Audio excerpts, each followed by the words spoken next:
Well, at that time, one club became home to some of the best-loved music and fashion of the decade. Cary Grant looks at the Midlands Mecca for the New Romantics.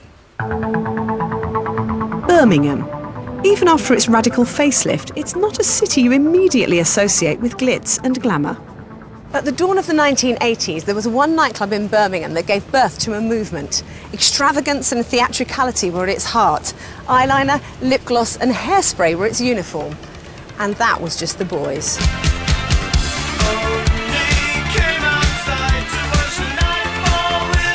The club was the Rum Runner and the movement, the New Romantics. In 1978, Paul Berrow and his brother Michael set about recreating the glamour of New York disco. It was pretty run down, it was only open 2 nights a week, and we had a vision for it, and we got stuck into the club and pulled it all apart and painted it all matte black and put mirror everywhere and palm fronds. Off we went. But surely here in the UK, we were really into punk at that time too. Yeah, the club opposite the Rum Runner was in fact the leading punk club in the north. A more extreme juxtaposition you couldn't find.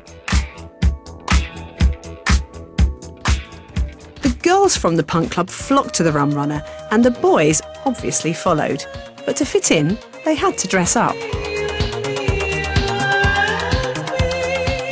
Mike Horseman was a music promoter right at the heart of the New Romantic scene.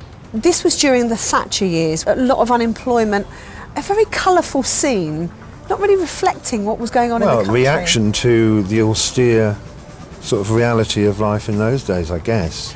I think a lot of the people that went there were punks originally, definitely came from the street, it wasn't affected by the media. It was known as the Cult with No Name. Carl and Bell, who were our designers in Birmingham, some of their outfits, which were later copied by a lot of the bands, the ruffled shirts they used to make, boys will be girls and girls will be boys. They all just dressed up just for the lark of it. What the club needed next was a house band, and it got one, in the shape of Duran Duran. It was fairly clear that this scene was going to spawn an act that was a true reflection of it. And that's when Duran came along. The band and the club were as one. When they weren't playing, guitarist Roger Taylor worked as a glass collector, Nick Rhodes as the DJ, and John Taylor was a doorman.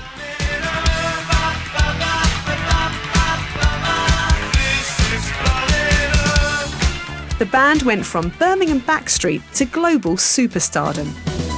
Her name is Rio and she dances on the sand. Simon Le Bon's fondness for yachts was borrowed from club owner Paul Berrow's passion for sailing. Back on dry land, the club was a mecca, with the coolest of the 80s London hipsters trekking up the M6 to Brum. Boy George was a natural for the Rum Runner. Midge Ure of Ultravox and Mark Harmon from Soft Cell also passed the door test. And rival owner Steve Strange checked out the opposition to his London club, Blitz. Richard Whittingham was the Rum Runner DJ, known back then simply as Dick. You felt like you were doing something different, you were special. We also felt the music was special, you know, different. Although a lot of the music that we were playing early on became predominantly chart music in the end. But at the time, you wouldn't hear it anywhere else. And it was good to get looked at, even if they laughed. So what were you dressing in back then? Zoot suits, the odd frilly shirt. And your winkle pickers? Of course, yeah, the ones I had to hide, take them out of the house in a bag and then put them on. Why? Because my mother thought they were trouble shoes. I'd love to have seen the club, but sadly it was demolished in 1987, a victim of what we call progress. Now,